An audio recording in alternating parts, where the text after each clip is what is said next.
Imagine a world where a diagnosis of diabetes is an immediate death sentence. Picture the early 20th century, a time when the medical world was grappling with a disease that was poorly understood, yet devastating in its impact: type 1 diabetes. A diagnosis of this disease was tantamount to a terminal illness, with no known cure and a prognosis that was nothing short of a death sentence. The scenario was grim. In the wards of hospitals worldwide, patients diagnosed with type 1 diabetes were resigned to their fate. The disease, characterized by the body's inability to produce insulin, would lead to a condition known as diabetic ketoacidosis. This condition, a deadly cocktail of high blood glucose levels and acidic blood, would plunge many of its victims into a coma, with death following soon after. The hospital wards were filled with the heavy silence of hopelessness. Every bed told a tale of a young life teetering on the precipice of the end. Despair was the order of the day, as families watched their loved ones slowly slip away, helpless to do anything but wait for the inevitable. Yet, in the midst of such despair and hopelessness, the wheels of scientific progress were turning. In the bustling city of Toronto, a group of scientists were working tirelessly in their lab, their focus on one thing: finding a cure for diabetes.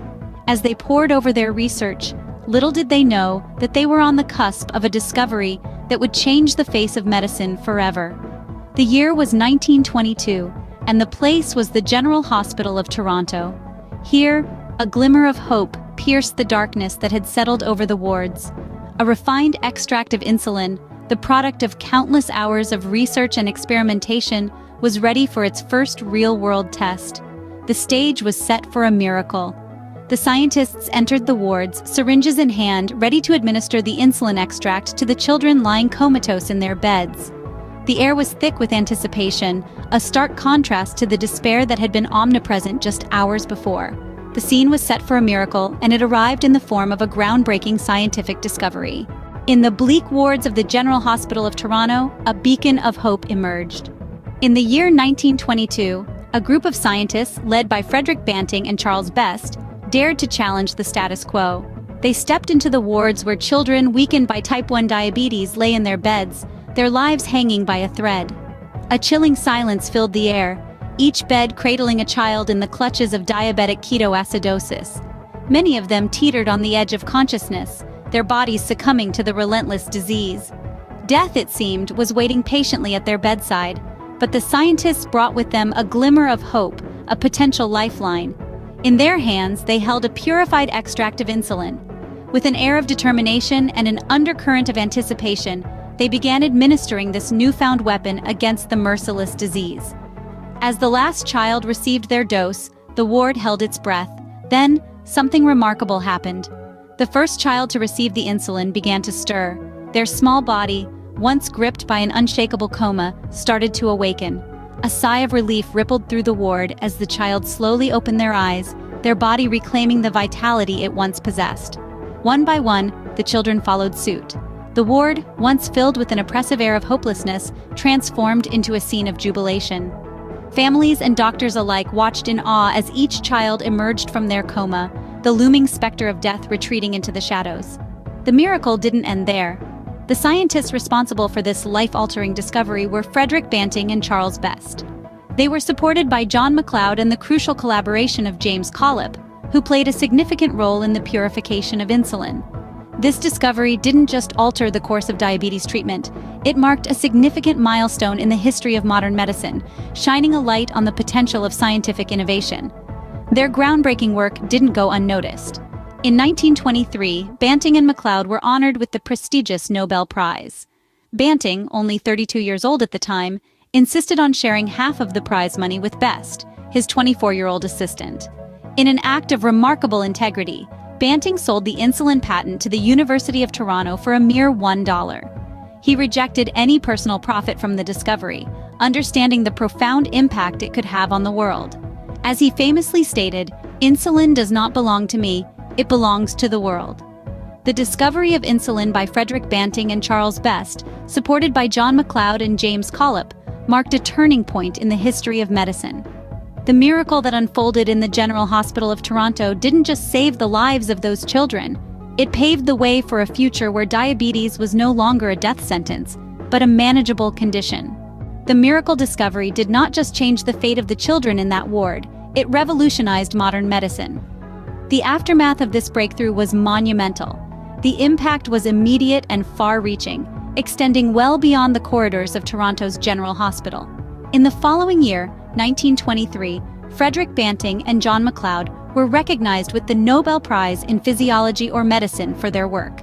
This esteemed award was a testament to the significance of their discovery and its potential to change the course of medical history.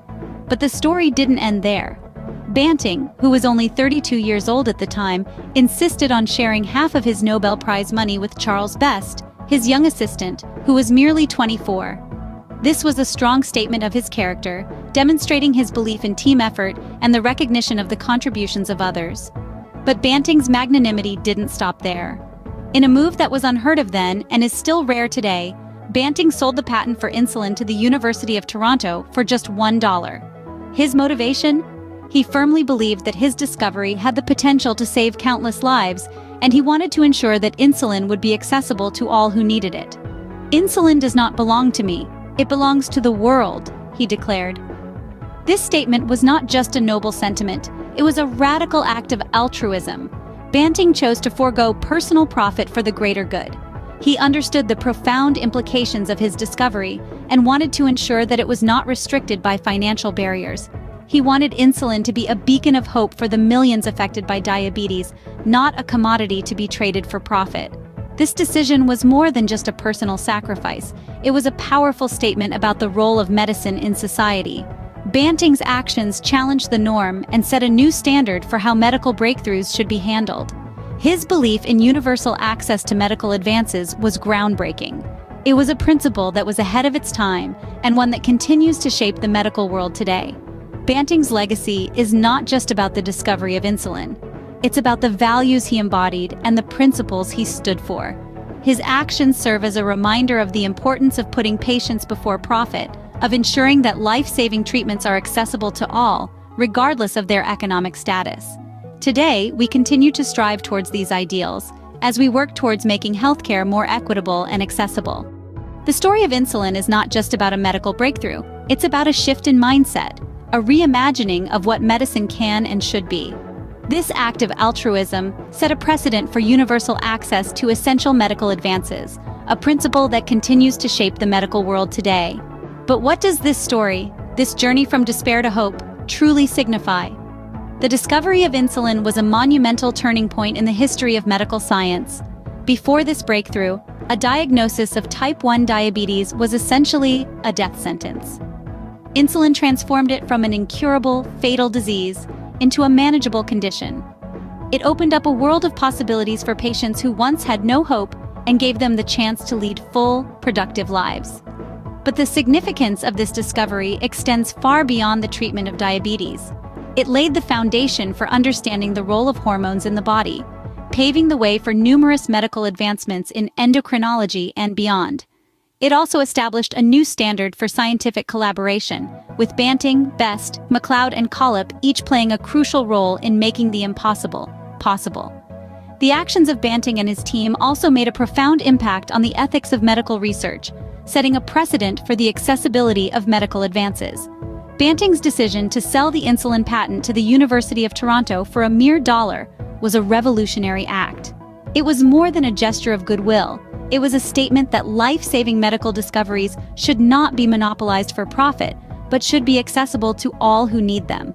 In a world where medical breakthroughs can be patented and priced out of reach for many, Banting and his team's actions serve as a powerful reminder of the importance of altruism in scientific discovery.